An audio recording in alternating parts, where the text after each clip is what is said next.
আসসালামু আলাইকুম রাহমাতুল্লাহি বারাকাতু। আমার প্রিয় ছাত্রছাত্রীরা, আশা করি তোমরা ভালো আছো। আজকে আমি তোমাদের জলবিদ্যুৎ অধ্যায়ের বিভব পার্থক্য ও তড়িৎ চালক সম্পর্কে আলোচনা করব। তোমরা হয়তো একটা চিত্র দেখতে পাচ্ছ, যে চিত্রটা দেখতে পাচ্ছ যে বিভব পার্থক্য নির্ণয়ের চিত্র, আর একটা হচ্ছে কি তড়িৎ চালক শক্তি। প্রিয় ছাত্রছাত্রীরা, আগে আমি তোমাদের তড়িৎ চালক সম্পর্কে কথা বলি। যে চিত্রে তোমরা দেখতে পাচ্ছ যে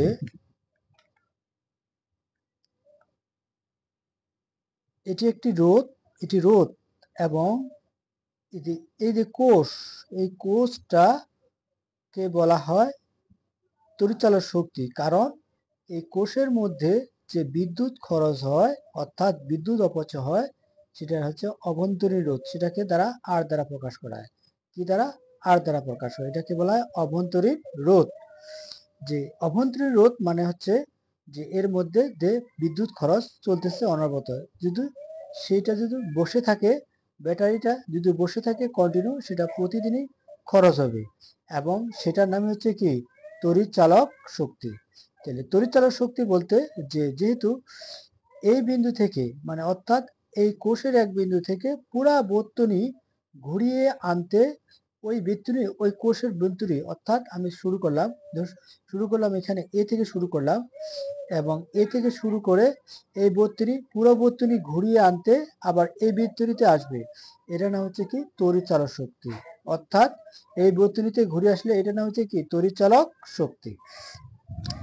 তাহলে প্রিয় ছাত্রছাত্রীরা, এই তড়িৎ চালক শক্তির মধ্যে যে একটা রোধ আছে, এই রোধটা গুরুত্বপূর্ণ ভূমিকা পালন করে। সেজন্য আমরা সূত্রটা কিভাবে দেব, আমরা কিভাবে লিখব, যে তড়িৎ চালক শক্তি কাকে বলে সে সম্পর্কে লিখি। তড়িৎ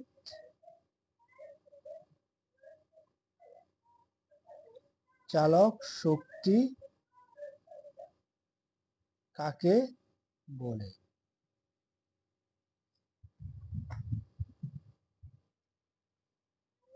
কোন তড়িৎ উৎস থেকে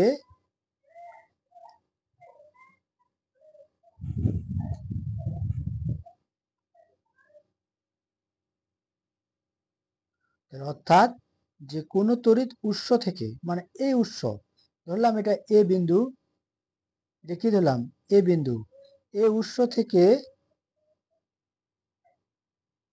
এ বিন্দু থেকে, অর্থাৎ কোন তড়িৎ উৎস থেকে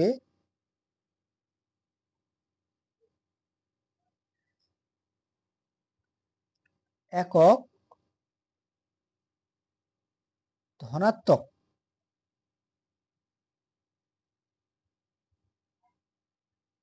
আধানকে বর্তনী, যেহেতু এটা একটা পুরো বর্তনী, মানে এই স্ক্যান থেকে শুরু করে যে এটা একটা সার্কিট, এটা একটা বর্তনী, যে কোন তড়িৎ সরি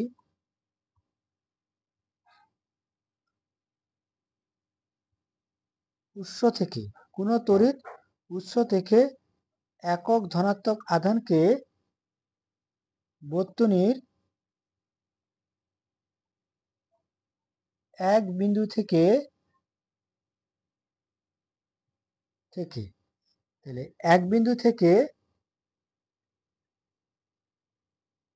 সম্পূর্ণ, অর্থাৎ এটা একটা সম্পূর্ণ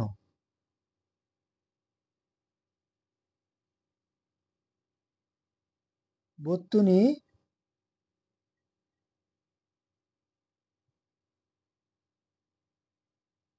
ঘুরিয়ে আনতে যে পরিমাণ কাজ সম্পূর্ণ হয়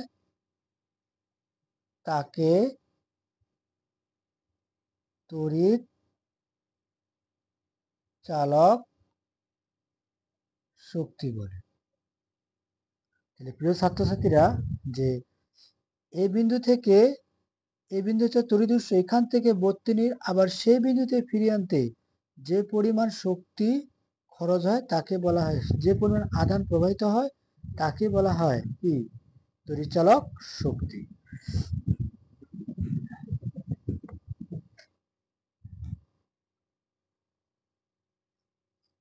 তাহলে কি পরিমাণ, কিউ পরিমাণ আধানকে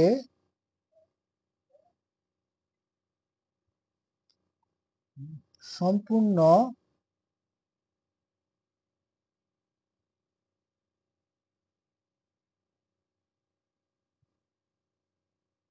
বর্তনী ঘুরিয়ে আনতে যদি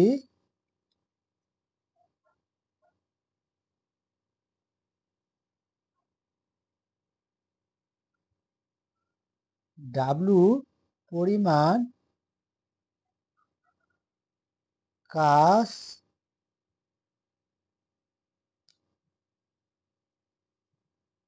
সম্পূর্ণ হয় তাহলে তড়িৎ চালক শক্তি হবে ই। তাহলে তড়িৎ চালক শক্তিকে কি দ্বারা প্রকাশ করা হয়? ই দ্বারা প্রকাশ করা হয়।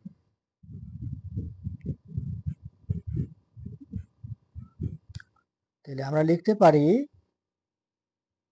অতএব ই সমান সমান, তাহলে আগে আমি পড়ে বলছিলাম যে কিউ পরিমাণ আধান সেটা হবে তাহলে কি নিচে, শুরুতে যেটা হবে সেটা হবে নিচে, আর ডাব্লুটা হবে কি উপরে, ডাব্লু বাই কিউ।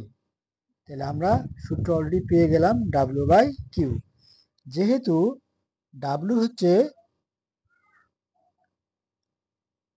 জে দ্বারা প্রকাশ করা হয় আর কিউ কে কুলম্ব দ্বারা প্রকাশ করা হয়, তাহলে জে কুলম্ব ওয়ান, মানে অর্থাৎ জুল কুলম্ব ওয়ান, এটাকে বলা হয় কি ভোল্ট। এটা হচ্ছে কি ভোল্ট। তাহলে প্রিয় ছাত্রছাত্রীরা, যে আধুনিক কালে এর একটু সংশোধন পাওয়া গেছে, সেটা হলো প্রকৃতপক্ষে এটাকে তড়িৎচালক শক্তি বলা যাবে না, কারণ এখানে অলরেডি কাজ করতে হচ্ছে, অতএব এটাকে কি করতেছে, কোষটাকে কাজ করতে হচ্ছে, সেজন্য এটাকে বলে তড়িৎচালক কাজ। যেহেতু তখন থেকে আমলে বলে আসা হচ্ছে, সেজন্য এটাকে তখন থেকেই রাখা হয়েছে তড়িৎচালক শক্তি। তাহলে তড়িৎচালক শক্তি সম্পর্কে একটু আমরা বুঝলাম। এবার চলে যাই বিভব পার্থক্য। যে তোমরা হয়তো দেখতে পাচ্ছ চিত্রটা, যে এটা আমি দুইটা পাত্র নিয়েছি, একটা পাত্রের মধ্যে কম আর একটি পাত্রের মধ্যে কি বেশি, এটাতে পানি বেশি, তাহলে ওই হিসাবে আরেকটা পাত্র যেটা আছে রিজার্ভার, অর্থাৎ এই পাত্র দিয়ে আমি এই ট্যাঙ্কিতে কি পানি ঢালতেছি, এখান থেকে তখন পানি এখানে যাচ্ছে, কিন্তু এটা পূর্ণ হচ্ছে না। তাহলে পূর্ণ না হওয়ার কারণে কোনো এক সময় এটা কি পূর্ণ করতে হলে আমাদেরকে আবার বেশি করে এখানে পানি ঢালতে হবে। তাহলে প্রিয় ছাত্রছাত্রীরা, আমি এটা তোমাদের বোঝাতে চাচ্ছি যে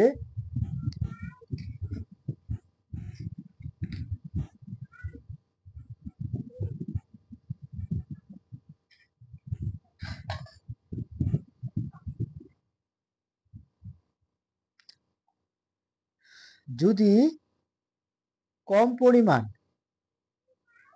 অর্থাৎ কম পরিমাণ থেকে যদি বেশি পরিমাণে যায়, তাহলে সেটা ইলেকট্রন প্রবাহিত হবে। যদি কম পরিমাণ থেকে বেশি পরিমাণে যায়, সেটি কি প্রবাহিত হবে? ইলেকট্রন প্রবাহিত হবে। আবার বেশি থেকে যদি কম পরিমাণে যায়, সেটা তড়িৎ প্রবাহিত হবে। সেটা কি প্রবাহিত হবে? তড়িৎ প্রবাহিত হবে, অর্থাৎ কারেন্ট প্রবাহিত হবে। তাহলে আমরা বুঝতে পারলাম কম থেকে বেশিতে গেলে সেটা ইলেকট্রন প্রবাহিত হবে, আর বেশি থেকে কমে গেলে সেটা তড়িৎ প্রবাহিত হবে। আর যদি উভয় পরিমাণ সমান হয়, তখন আর বিভব পার্থক্য থাকবে না, বলে সেখানে বিদ্যুৎ প্রবাহ কি বন্ধ হয়ে যাবে। আমি আরো সাধারণভাবে বলতেছি, প্রিয় ছাত্রছাত্রীরা, তোমরা বাসা বাড়িতে টিভি, ফ্যান অনেক কিছু তোমরা ব্যবহার করো, কিন্তু তাদের প্রধান কাজ হচ্ছে একটা সার্কিট, অর্থাৎ যে যে তাদের মধ্যে সার্কিটের মধ্যে একটা রোধ থাকে, কি থাকে? রোধ। এই রোধটার কারণ হচ্ছে যে এখানে যে রোধটা তোমরা দেখতে পাচ্ছ, এই রোধটা হচ্ছে যে এখানে 200 ভোল্টেরই কারেন্ট ঢুকে যায়। আমার এখানে যদি 200 ভোল্টেরই কারেন্ট যায়, এই কারেন্টটা তখন ভেঙে দেয়। অর্থাৎ তোমার এই যে বাতি বা ফ্যানে কি পরিমাণ খরচ করতে হবে সেটা এটা কি করে নিয়ন্ত্রণ করে দেয়, এবং যতটুকু পাঠিয়ে দেয় ততটুকু সে গ্রহণ করলে, এবং অর্থাৎ এটা তাহলে এটা যেহেতু কম আছে সেজন্য কি বেশি পরিমাণ ঢালতে থাকে, ফলে যার কারণে সেটা কি বিদ্যুৎ প্রবাহিত হয়। আর যদি সমান থাকে তাহলে তোমার এই রোধটা কোনো কাজ করবে না এবং সেটা বিদ্যুৎ পরিবহন হবে না। অর্থাৎ বোঝা যাচ্ছে যে জি সার্কিটের ভিতরে যে রোধগুলো থাকে সেই রোধটা হচ্ছে কি বাধা প্রদান করে, অর্থাৎ বাধা দেয়। অর্থাৎ এই বাধা দেওয়ার কারণে কতটুক কারেন্ট এইখানে প্রবাহিত হবে, এইদিকে যাবে, ততটুক সে কি করে এখানে ঢোকার পর ততটুক সে বাধা দান করে, ততটুকু এখানে কি করে দেয় প্রবেশ করে দেয়। এটা হচ্ছে একটি রোধের কাজ। তাহলে তাহলে আমরা বুঝতে পারলাম যে কম পরিমাণ থেকে বেশি পরিমাণের দিকে প্রবাহিত হলে, অর্থাৎ এখান থেকে যদি এদিকে যায় তখন সেটার কি পরিমাণ হবে, সেটার ইলেকট্রনের পরিমাণ বেশি হবে। কেমন ছাত্রছাত্রীরা আর একটা চিত্রের মধ্যে বোঝা দিই। ধরলাম একটা গোলক নিলাম আমরা, দুই পাশে দুইটা গোলক, এই পাশে একটা গোলক, তাহলে এটা হচ্ছে প্লাসের পরিমাণ বেশি, তাহলে এখান থেকে যদি এখানে যায় তাহলে ঋণাত্মকের পরিমাণ কমে যাবে, অর্থাৎ সেখানে কি তড়িৎ প্রবাহিত হবে। আর যদি কম থেকে যদি এখানে যায় এদিকে যায় তখন সেটা ইলেকট্রনের পরিমাণটা কি হবে বেশি হবে, অর্থাৎ ইলেকট্রন দৌড়াবে। আর এটি গেলে কারেন্ট প্রবাহিত হবে। বেশি থেকে কমে গেলে কি কারেন্ট প্রবাহিত হবে, কম থেকে বেশিতে গেলে ইলেকট্রন প্রবাহিত হবে। ইলেকট্রন মানে চার্জ উৎপন্ন হবে, চার্জ সৃষ্টি করে দিবে। এটা হচ্ছে কি তড়িৎচালক শক্তির অর্থাৎ বিভব পার্থক্যের প্রধান কাজ। তাহলে সার্কিটটা তোমরা দেখতে পাচ্ছ যে বিভব পার্থক্য হচ্ছে ওইটা যে এ বিন্দু থেকে যদি তড়িৎ প্রবাহিত হয়, এখান থেকে এ বিন্দু প্রবাহিত হয়, তখন বি বিন্দুতে চলে আসতেছে, তাহলে এই তড়িৎ চালক শক্তির মধ্যে সেটা অতিক্রম করতে পারতেছে না, কারণ সেটা এ বিন্দু থেকে শুরু করে বি বিন্দুতে সে কি থেমে যাবে। তড়িৎ চালক শক্তি গ্যাপটা থেকে যাবে, সেটাকে অতিক্রম করে এখানে আসতে পারবে না। যদি এখান থেকে এটা অতিক্রম করে এখানে আসে তাহলে এটা হবে তড়িৎ চালক শক্তি। আর যদি এই বিন্দুতে আসে থেমে দেয় সেটা হচ্ছে কি বিভব পার্থক্য। এই সার্কিটটা হচ্ছে কি একটা বিভব পার্থক্য। তাহলে বিভব পার্থক্য কিভাবে লিখবো আমরা সেটা বলতেছি যে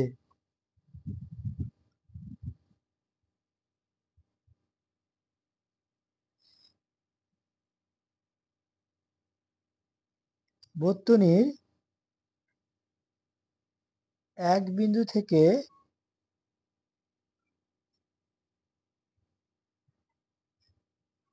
অপর বিন্দু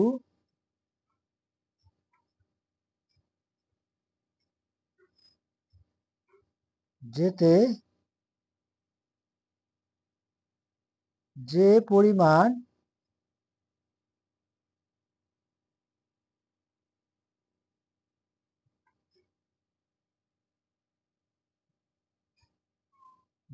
যে পরিমাণ কাজ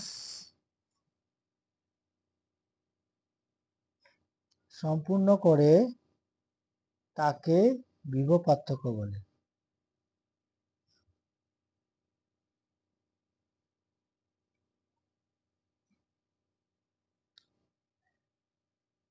ধরা যাক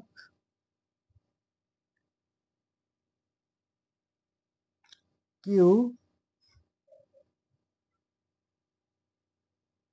যুক্ত আধানকে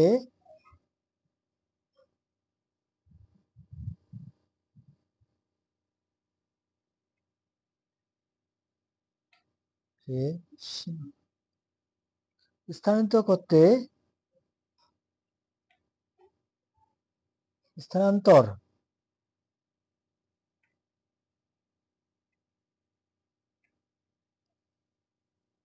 করার জন্য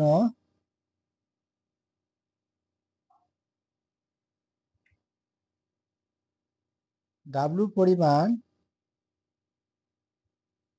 কাজ সম্পূর্ণ হয়।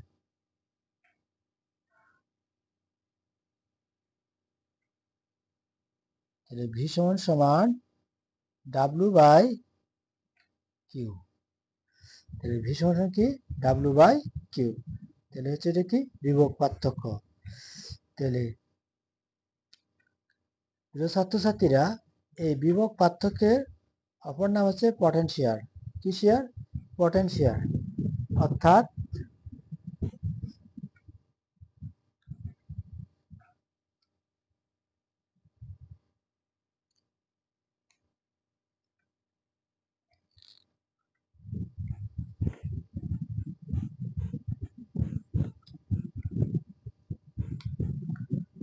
তাহলে আমরা বুঝতে পারলাম যে তড়িৎচালক শক্তি এবং বিভব পার্থক্যের সম্বন্ধে।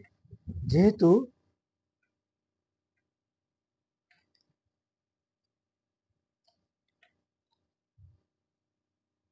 তড়িৎ চালক শক্তি ই সমান ডাব্লু আর বাই আর।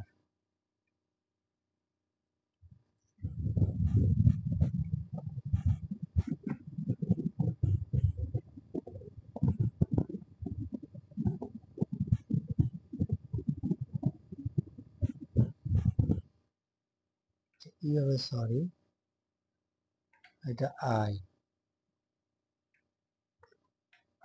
সমান ই বাই আর প্লাস আর। এটাকে বলা হয় তড়িৎচালক শক্তির একটি অভ্যন্তরীণ শক্তি সম্বন্ধে। লস কতটুকু তড়িৎচালক শক্তি ওখানে খরচ হচ্ছে, মানে এর সম্বন্ধে আসলে আমরা এটা সহজভাবে দিতে পারবো। তাহলে প্রিয় ছাত্রছাত্রীরা, তাহলে বিভব পার্থক্য আমরা কি বলতে পারি? তাহলে ভি এ বিয়োগ ভিবি,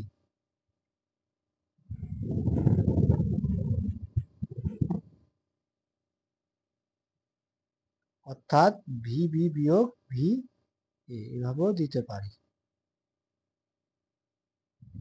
তাহলে আজকে এ পর্যন্ত। পরবর্তীতে আমি অন্য ভিডিও নিয়ে চলে আসবো।